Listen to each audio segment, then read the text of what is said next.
Welcome back to Unwarp Reality, a podcast designed to help us see not through, but around the looking glass. Our aim is to help unpack the manipulation and bias prevalent in mainstream media reporting. If you're curious for more background, please take a listen to episode 1, where we discuss in more details the motivation and goals for the project. You can find it on our Substack or YouTube channels under Unwarp Reality. That's UNWARP Reality. I'm Liz, a cybersecurity specialist, cultural anthropologist, and world traveler, calling in once again from New York City. Hi, and I'm Bekah, psychologist, leadership coach, and social critic, still coming to you from Chicago. It's great to have you with us again. If you want to know a little bit more about who we are, please remember you can check out the bio page on our Substack. Now, in previous episodes, we looked at how the media tries to influence us to dislike certain people or ideas, in part by influencing how much coverage different topics get. Today, what we're going to do is focus in on one article and break down the disinformation intended to warp your understanding of the issue. Yes, and you will all be surprised that we are completely leaving the New York Times alone today. So the Wow. article we're going to look at, I know. The article we're going to look at comes from Vox, which has a known left-leaning skew, despite the fact that they present themselves as an objective purveyor of facts. Man, I can't talk today. Just the facts, ma'am. So here's their pitch to garner financial contributions that they pop up at the end of their reporting. They say millions turn to Vox to educate themselves, their family, and their friends about what's happening in the world around them. So this pitch sounds wholly above board, but it's actually information, because more often than not, they're not trying only to educate you, but to indoctrinate you. Yeah, exactly. And when you look at the articles, you understand that they are decidedly not there to simply tell us what's happening. The explanations are designed to tell us how to interpret what's happening. The manipulation in their messaging makes the type of analysis that we're doing here even more important.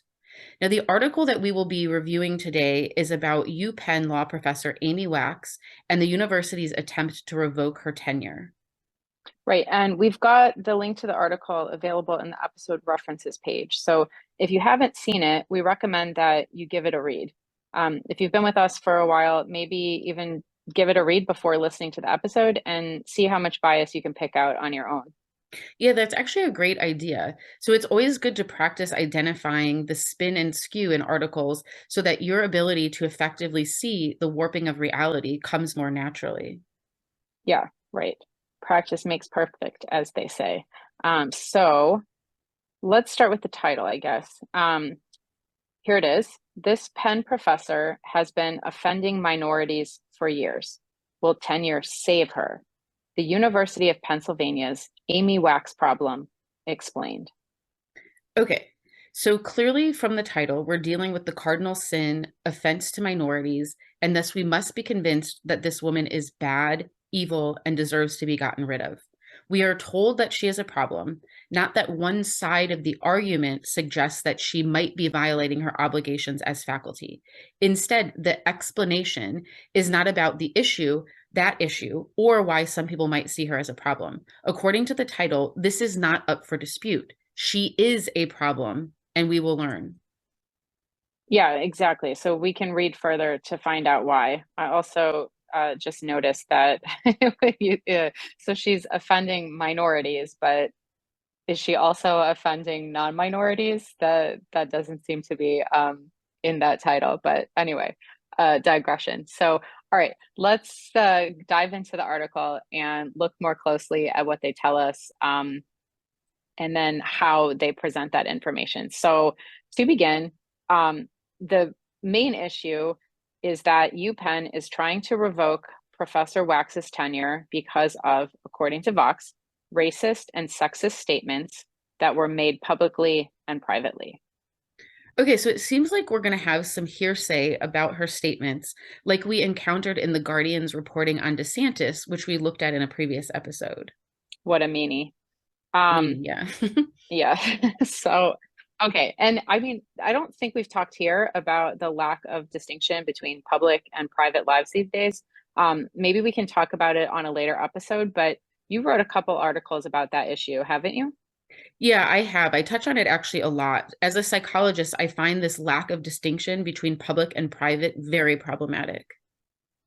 Okay, well, great that you're illuminating that. So, for the reader, or excuse me, the listeners, if you're interested in reading more, you can check out Bekah's articles on her Substack. It's called Psych Skeptics, or some are also available on Spiked.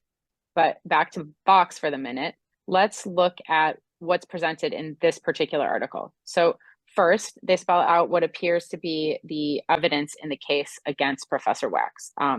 And so we begin with an article that she co-wrote with another law professor in 2017. Okay, so it appears that this issue is what, 5, 6 years old? Okay, anyway, what is the offensive article? So apparently, she and her co-author suggested that adherence to and reinforcement of middle-class values, such as commitment to family, education, and hard work, would promote better outcomes than cultural non-assimilation or acting anti-white, which the authors do explicitly connect with some working class whites, inner city blacks, and Hispanic immigrants. And again, to be clear, they don't say that these attitudes or behaviors hold for all members of these groups. They specifically reference some in their piece.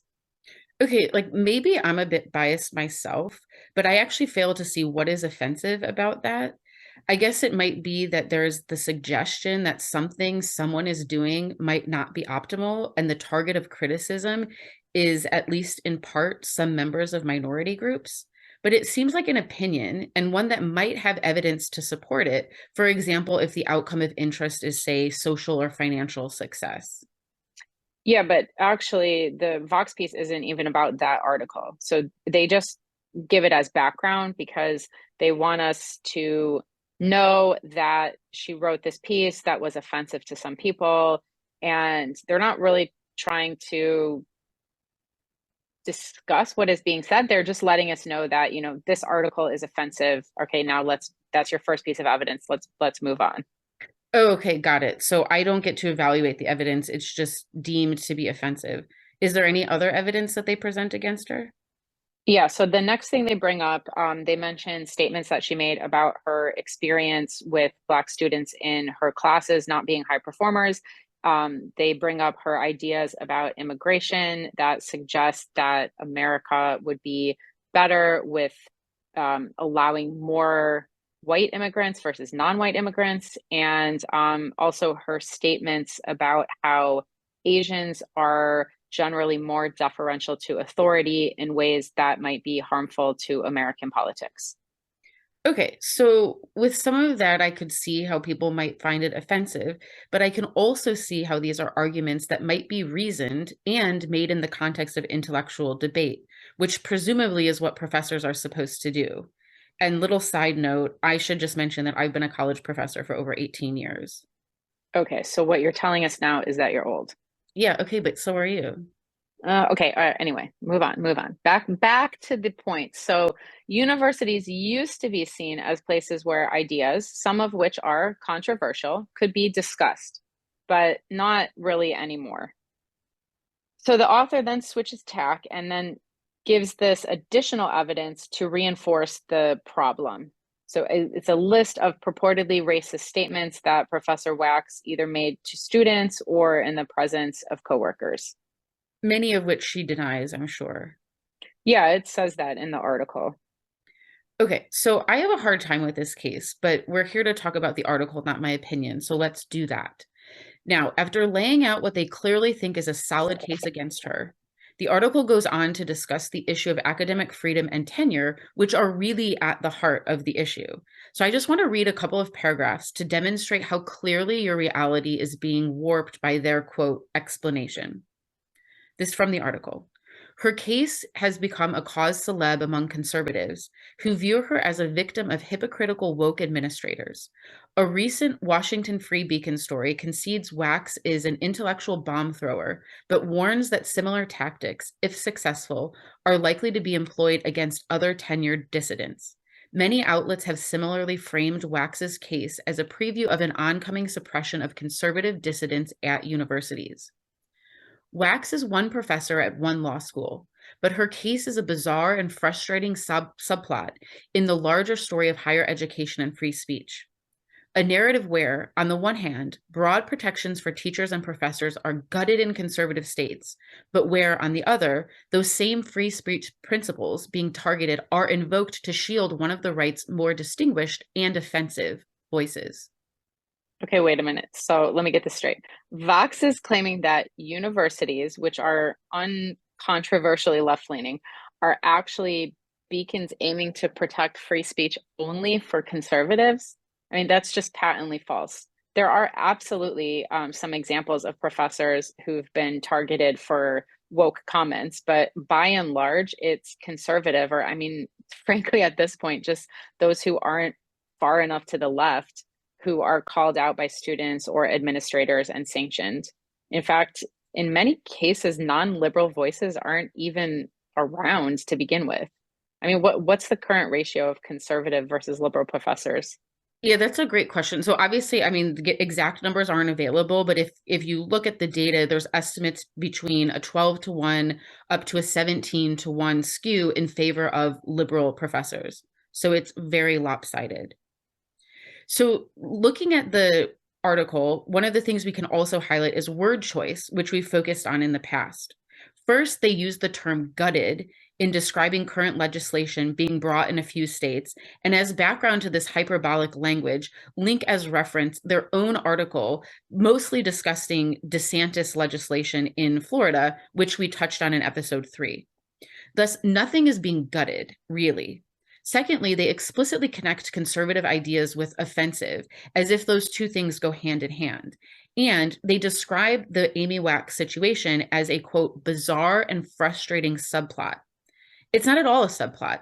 It is explicitly about issues of free speech in higher education. I'm not sure what is bizarre about an attack on a conservative voice or frustrating unless you have already decided that she should lose her job. Yeah, I mean, that's there's a lot of judgment in that quote explanation.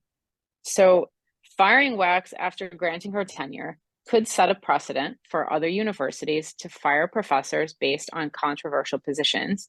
And this undermines the whole point of tenure. It's specifically about supporting academic freedom to protect an unfiltered exchange of ideas. And there is no guarantee that no one will ever be offended by those ideas. So, to a certain extent, it's acknowledged in the article.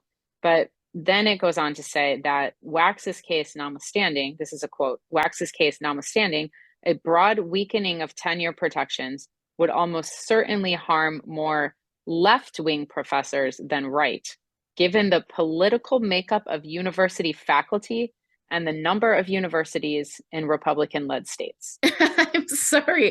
It's like it's hard to take that even seriously because it's just patently false. Yes, professors are more left leaning, but left leaning perspectives are almost never censored. For example, a professor at Carnegie Mellon was allowed to say that the Queen of England should suffer excruciating pain on her deathbed without penalty. But a Georgetown law professor was not allowed to say without consequence that it might be better to promote judges based on merit and not gender or skin color, which to most people probably sounds like a reasonable proposition. The persecution typically only happens to those out of lockstep with the woke administration. In fact, research shows that cancellation is much more a tactic used by the left than the right, and revoking tenure is a method to cancel a dissenting voice. Right. And then Vox doubles down on this misinformation by connecting this case with some completely irrelevant issues. So they claim, again, a quote, as it happens, the assault on academic freedom in higher ed is proceeding apace, spearheaded by Republican governments in red states. So, again, this is not true. The assault on academic freedom is, in fact, mostly coming from the left. Think about all those requirements to adhere to certain DE&I principles before being hired or as part of the submissions process for academic conferences. So, in these cases, certain ideas are being proactively screened out before they can even be considered. I for one, don't think that all academic work relates to social justice initiatives, and nor should it. Right, exactly. I mean, the spin in this is really astounding. Think about the word choice, apace, suggesting that the pro conservative changes are coming swiftly and without resistance, which we know is not true.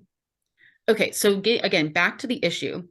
As you mentioned, tenure is designed to offer protection for ideas, not for negative or abusive conduct directed at particular students. And this is what U Penn is supposedly claiming that they're coming after Wax for statements that she made to coworkers or students. This is highlighted in the article where they mention an advocate of hers who says, quote, she has no right, none, to demean or abuse specific individuals in her professional orbit. Saying affirmative action leads to the admission of unqualified students is one thing. Telling a specific student that she was unqualified is another. Yeah, and that makes perfect sense. She absolutely should not demean anyone. However, now here we are in a case where we're expected to believe in individual statements about their interaction with Professor Wax. So, again, as we've talked about before, this type of evidence is notoriously unreliable, but it absolutely could have happened. However, if that is in fact the real issue, then none of Wax's academic or written work should be presented in this case as evidence, since it's irrelevant to her personal interactions. Right, that is precisely correct. And that is actually the argument being put forth by Wax's legal defense. So the article mentions that FIRE, the Foundation for Individual Rights and Expression, who is defending Wax, argue, quote, because the dean has complained about so many public statements, the classroom conduct complaints are a pretext for her punishment. Again, a factual part of the explanation, but it's followed immediately by spin because in the very next sentence they claim, quote, this logic seems to lead to unappealing conclusions, though. If a professor who has made sexist public statements later sexually harassed a student, would administrator criticism of the former mean he couldn't be punished for the latter? I mean, of course not. That's some serious spin. It's like Vox just keeps hammering home the point that her controversial publications tell us she's a bad person. Therefore, we must believe that these personal attacks took place. However, someone making sexist statements and then sexually harassing a student is obviously not a given. And nor is it a given that someone putting out academic positions that are unfavorable with a certain subset of society necessarily leads to their making racist comments to students. It's like Vox sets up a logical fallacy and then tells us we should just believe it. Yeah, I mean, and again, this is not an explanation. This is not educating us about what's happening. This is presenting a very biased version of events, mixing fact with interpretation, and commingling content to create an obscured and biased understanding of the events. Right. And this is a problem. And in particular, when a source claims to be objective and educational. So, as we've said before, and we'll repeat here again, we are not interested in altering your views. In this case, we're not interested in changing your mind about Amy Wax, this particular case, or issues of tenure. But our goal is to demonstrate the way that the presentation of information, what's included, what's left out, how it's framed, is designed to warp your perception while disguising itself as being objective. So, this Vox article is not showing respect to us as consumers of information, and it's being very dishonest. Absolutely. And as we've mentioned before, it's of course almost impossible to expect all reporting to be completely free of bias. People are the lens through which information is filtered and reported. However, we can and should expect a more balanced view, in particular when publications claim to be explanatory, but then largely provide us with opinion.